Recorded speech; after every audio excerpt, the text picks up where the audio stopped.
肥說攞景就贈慶啊！攞景，我係想贈慶啫。喂，你上嚟攞景因為嚟贈慶啊？我又唔係嚟攞景，我又唔係嚟助慶。欠債又還錢啫，你而家攞景就贈慶啫。哦，我哋攞錢都唔係攞景噃。喂，你而家嚟攞景啊？你要走嘞噃！分明攞景，切官都斷咗去，做咩咧？今朝你嚟攞景啊，嚟贈慶啊！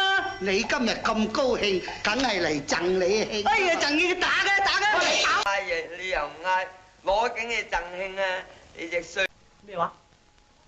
喜訊？你而家攞景啊？贈慶啊？你真係攞景咩？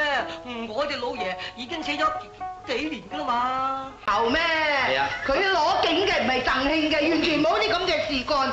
玉面，你攞景定贈慶啊？夢麟都死咗咯，唔通隻鬼同你生仔啊？你而家攞景定贈慶啊？呢件事請你唔好再提啦。少，喂，你而家攞景贈慶喂，咁都算係攞景贈慶啊？你今日嚟就唔係贈慶嘅，係咪攞景啊？你話我攞景又好，贈慶又好，我答你咁嘅說話，究竟你攞景抑或贈慶㗎？